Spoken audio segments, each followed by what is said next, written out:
Hello and welcome students to my channel Manthan Matrix. Now today we are going to discuss about exercise 1.4 class 10 first chapter. Okay, that is real numbers. So before starting this exercise I want to repeat some things. जैसे कि हम repeat यहाँ पर करते हैं rational and irrational numbers के बारे में, और रेशनल और इरेशनल नंबर्स पढ़ने से पहले भी हमें थोड़ा सा डिस्कशन करना पड़ेगा डेसिमल एक्सपेंशंस के बारे में।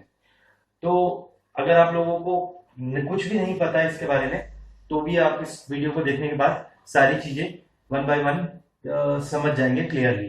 ठीक है, तो मैं बिल्कुल स्टार्टिंग से बेसिक से इसको आपको एक्सप्लेन कर रहा हूं। तो first one is decimal expansion. तो डेसिमल एक्सपेंशन का मतलब तो आप जानते ही होंगे कि अगर हम किसी फ्रैक्शन को डिवाइड करते हैं तो उसको हमें डेसिमल में राइट करने को ही हम क्या कहते हैं, उसका डेसिमल एक्सपेंशन कहते हैं। तो आपने कई बार ऐसे नंबर्स डिवाइड किए होंगे। तो अब ये जो डेसिमल एक्सपेंशन होते हैं हमारे पास टू कैटेगरीज में डिवाइडेड है। First is a terminating decimal expansion and second one is non terminating. तो टर्मिनेटिंग डेसिमल एक्सपेंशंस क्या होते हैं तो इसको समझते हैं। तो ऐसे डेसिमल एक्सपेंशंस को डिवाइड करने के बाद हमारे पास रिमाइंडर जीरो दें, यानी कि वो कंप्लीटली डिवाइड हो जाए, उसके आगे हम उनको फर्दर डिवाइड नहीं कर सकते हो, ऐसे डेसिमल एक्सपेंशंस को टर्मिनेटिंग डेसिमल एक्सपेंशंस हम कहते हैं। फॉर एग्जांपल यहाँ पर मैंने लिखा है 5/2। अगर हम इसको डिवाइड करते हैं 2.5, तो 2.5 हमें मिल जाएगा, इसके आगे हम इसको डिवाइड नहीं कर सकते हैं। ठीक है, तो ऐसे डेसिमल एक्सपेंशंस को हम टर्मिनेटिंग डेसिमल एक्सपेंशंस बोलते हैं।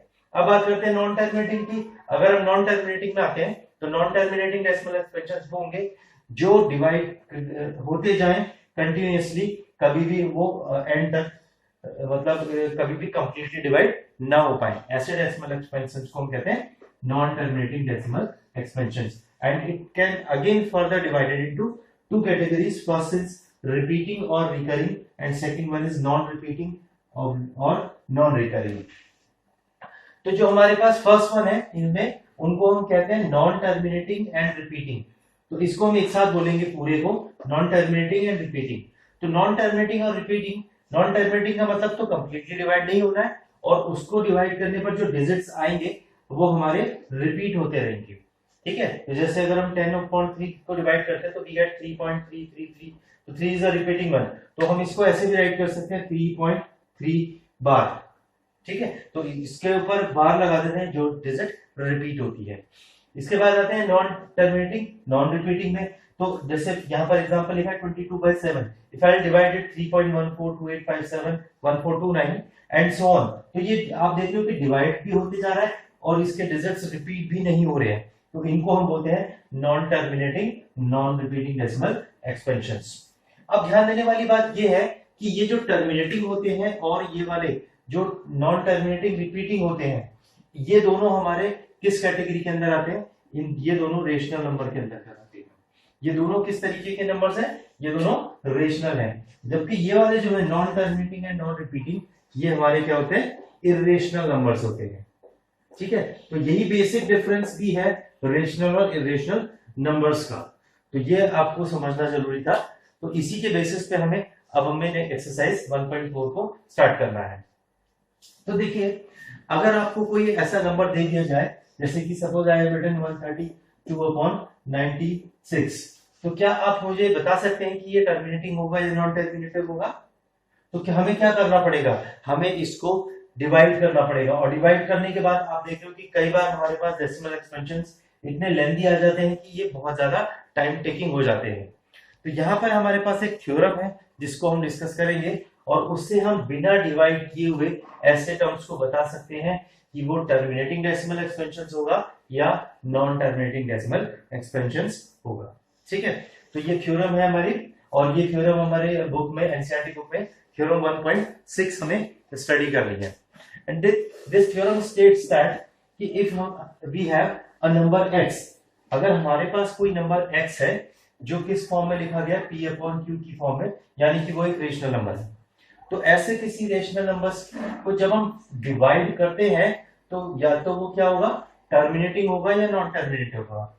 ठीक है, अब टर्मिनेटिंग या नॉन टर्मिनेटिंग निकालने के लिए हम क्या, ये थ्योरम कहती है कि if will find out the factors of q, if you find the prime factors of q, और इसके जो q के फैक्टर्स हैं वो 2 raise to the power m और 5 raise to the power n के टर्म्स में लिखे जा सकते हो। ठीक है, तो q के जो फैक्टर्स हैं वो अगर इस फॉर्म में लिखे जा सकते हैं तो ये जो डेसिमल एक्सपेंशन आएगा वो टर्मिनेटिंग होगा, और अगर ऐसा नहीं होता है 2 और 5 के अलावा ये किसी और नंबर के टर्म्स में आता है तो फिर वो नॉन टर्मिनेटिंग डेसिमल एक्सपेंशन होता है।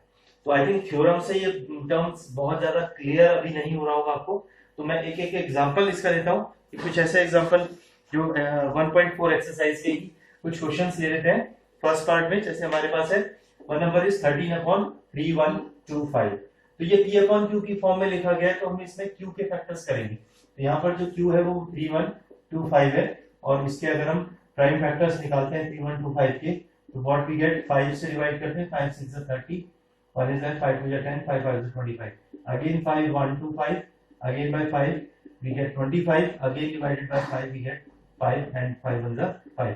तो हमारे पास जो इसके टर्म्स के q के जो फ्रैक्शंस जो हमारे प्राइम फैक्टर्स आए वो 5 raise to the power 5 and 2 raise to the power, हम इसको 0 राइट कर लेते हैं। इस थ्योरम में एक लाइन आप बहुत ध्यान से पढ़िए, उसमें लिखा गया है जहां पर ये जो m और n होते हैं, जो हमने 5 raise to the power m और 2 raise to the power n की बात की है, these m and n must be non negative, ये हमारे पास नॉन नेगेटिव होने चाहिए। तो नॉन नेगेटिव नंबर्स का मतलब है कि इसमें 0 भी आ सकता है और कोई भी पॉजिटिव नंबर्स आ सकता है, 1 2 3 4 5, ठीक है, नॉन नेगेटिव इंटीजर्स होने चाहिए। तो यहाँ पर हमारे पास अगर 5 रेज टू द पावर 5 आ रहा है तो हम 2 raise to the power 0 right उसको कर सकते हैं। क्यों? क्योंकि 2 raise to the power 0, anything raise to the power 0 is 1, so that's why we can write it in this form। तो अगर ये हमारे पास 2 की पावर m और 5 की पावर n इसमें से किसी फॉर्म में आ रहा है तो हम इसको क्या कहेंगे कि this number is a after dividing we get a terminating decimal expansion. I think समझ में आ गई होगी बात। अब हम बढ़ते हैं, एक एग्जांपल और लेते हैं जो कि कोई ऐसा एग्जांपल ले लेते हैं जो नॉन टर्मिनेटिंग हो। जैसे आई हैव टेकन 29/343, तो 29/343 की अगर हम बात करें तो हमें 343 के यहाँ पर प्राइम फैक्टर्स कितने होंगे, इसको 7 से हम डिवाइड कर सकते हैं, 7 से 49 टाइम्स ये डिवाइड हो जाएगा, फिर 7 7 जा 49 एंड 7 1 जा 7, तो we can write 29/7 raise to the power 3। अब इसमें 5 भी नहीं आ रहा है और 2 भी नहीं आ रहा है, तो हमारे पास जो प्राइम फैक्टराइजेशंस आते हैं उसमें 5 और 2 ही प्रेजेंट होना चाहिए और कोई नंबर प्रेजेंट नहीं होना चाहिए। जबकि यहाँ पर क्या हो रहा है कि यहाँ पर 7 के टर्म्स में इसके फैक्टर्स आ रहे हैं, तो ये जो टर्मिनेटिंग डेसिमल होगा ये हमारा कैसा हो जाएगा, ये हो जाएगा non terminating decimal expansion. Getting? तो हमारे पास जो फैक्टर्स होने चाहिए वो या तो 2 या फिर 5 की पावर्स के फॉर्म में आने चाहिए, और ये जो पावर्स हैं वो 0, m और n की जो वैल्यू है वो 0 भी हो सकती है, 1 हो सकती है, 2 हो सकती है एंड सो ऑन, ऐसा कोई भी नंबर हो सकती है। ठीक है, तो ये हमारा है एक्सरसाइज 1.4 का क्वेश्चन नंबर 1। तो remaining parts now you can solve easily. और अब हम बढ़ते हैं क्वेश्चन नंबर 2 की तरफ। क्वेश्चन नंबर 2 में कहा गया है कि जो क्वेश्चन नंबर 1 में जितने भी पार्ट्स हैं उसमें से जितने भी हमारे पास टर्मिनेटिंग आते हैं उनको फर्दर डिवाइड करिए और उसको डेसिमल एक्सपेंशन में राइट करिए। जो टर्मिनेटिंग आते हैं उन्हीं को हमें डिवाइड करना है, बाकियों को डिवाइड नहीं करना है, बाकियों को हमें डिवाइड नहीं करना है। तो ठीक है, तो इसके बाद आते हैं क्वेश्चन नंबर 3 की तरफ। तो क्वेश्चन नंबर 3 में हमारे पास यहाँ पर 3 नंबर्स गिवन है हमारे पास 43.1 2 3 4 5 6 7 8 9। तो this question number 3 first part. एक और हमारे पास ऐसे नंबर दिया है 0.1201 2001 200001 20000 एंड सो ऑन। और थर्ड जो हमारा नंबर है वो है 43.123456789 होल बार। तो हमें इन नंबर्स को देख के ये बताना है कि आप ये जो डेसिमल एक्सपेंशंस लिखे हैं ये रेशनल नंबर्स की कैटेगरी में आते हैं या इरेशनल नंबर्स की कैटेगरी में आ रहे हैं। तो ये सारा कुछ अभी हमने डिस्कस किया, इसीलिए मैंने ये सारी चीजें आपको रिपीट करा दी कि कौन से नंबर्स डेसिमल होते हैं, कौन से रेशनल होते हैं, कौन से इरेशनल होते हैं। डेसिमल एक्सपेंशंस में हमने सभी कुछ देखा। तो ये जो पहला वाला एग्जांपल है, इसमें आप देख रहे हो कि ये जो डिवाइड हो रहा है ये इन 9 डिजिट्स आने के बाद कंप्लीट हो गया है, इसके आगे इसको फर्दर डिवाइड नहीं किया गया है। तो इसका मतलब ये कैसे डेसिमल एक्सपेंशन है, it is a terminating decimal expansion.